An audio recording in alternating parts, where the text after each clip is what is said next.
It was past midnight when Clara Bennett stepped onto the last train heading home. The city's lights blurred past the windows, reflecting faintly on her tired eyes. The carriage was nearly empty, echoing softly with the distant hum of the rails. She carried her worn briefcase on her lap, her mind wandering through the tasks she hadn't yet finished at the office. A man sat across from her, polite and unassuming, early 40s, neatly dressed, a brief smile as he struck up a conversation. "Night shift, huh?" he said, his voice calm, almost soothing. Clara responded politely, too weary to be suspicious. They spoke briefly of work schedules, the loneliness of late-night commutes, and the quiet comfort of shared anonymity. The train swayed rhythmically, the wheels clattering over tracks that had carried countless passengers home over the decades. Clara felt oddly relaxed. There was nothing unusual, no warning signs, only the dim fluorescent light above, the empty seats, and the stranger who now seemed almost friendly.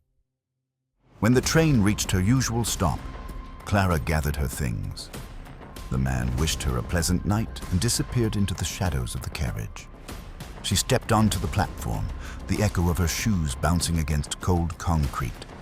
The station was deserted, save for the humming fluorescent lights and the faint hiss of the train as it departed. But Clara never made it home. The next morning, CCTV footage from the station was reviewed.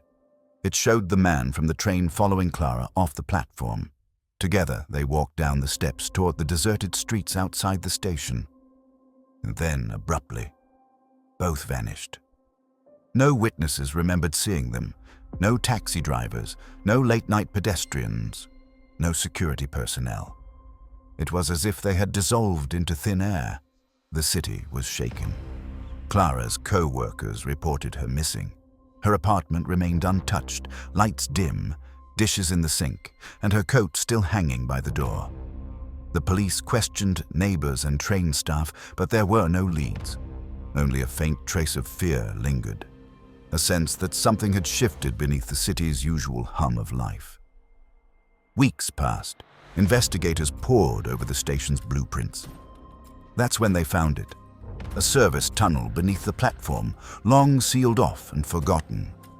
Rusted gates, decades of dust and neglect, a corridor that had been removed from the city's maps. The tunnel's entrance was hidden behind a false wall, unnoticed by passengers for generations. Inside, the air was heavy with mildew and decay. Faint scrawls on the walls hinted at maintenance workers' names and dates from half a century ago. The police discovered tools, old carts, and remnants of infrastructure. But what truly chilled them were the signs of recent activity.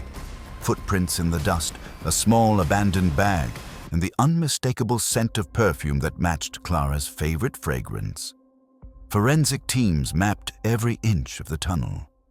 Locked doors led to hidden compartments, some containing crates and boxes stacked meticulously, others left open to reveal faintly stained floors. It became horrifyingly clear that this was more than an abandoned maintenance corridor. Someone had been using it to live, to observe, and perhaps to hunt. The man from the train became the subject of an intense manhunt. Police combed through decades of missing person reports, noting a disturbing pattern. Commuters disappearing near late-night trains, always at the last stop, always with no witnesses. Yet no clear identity was found. It was as if he had learned to move in plain sight, unseen.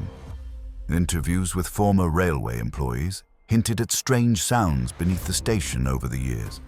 Whispers in empty corridors, footsteps echoing long after the night crew had left. Some claimed they had glimpsed figures in the shadows, only to turn and find nothing there. Others remembered doors that had been locked for decades mysteriously ajar, as if someone had been exploring spaces no one was supposed to enter. Clara's family held vigils, leaving flowers on the platform, hoping for answers that never came. The station itself seemed to carry a quiet dread, commuters now casting nervous glances at late-night riders, some clutching phones, others avoiding the platforms entirely. Months later, a team of urban explorers ventured into the long-sealed service tunnel. They found abandoned belongings, faded signs, and traces of someone living, evidence that the corridor had been used recently. Among the dust and debris, they discovered a series of photographs, blurry figures, distorted angles, and shadows that seemed unnaturally close. One image showed Clara herself, captured from behind, unaware of the observer, a haunting final moment frozen in time. The investigators realized the truth. The service tunnel was not merely forgotten. It was a predator's domain. Someone had turned the hidden spaces beneath the city into a trap, and Clara had become its latest victim. The magnitude of the danger, silent, patient, unseen, struck the city's residents with a new awareness.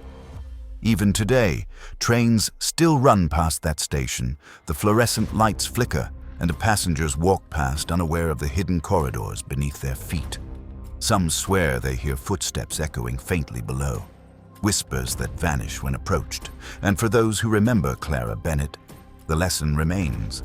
The ordinary journey home can mask unimaginable peril. The last train stop is not just a station. It is a reminder that danger can wait patiently in silence, watching, following, and disappearing without a trace. And sometimes, the person smiling beside you on a late-night commute is the one you should fear the most.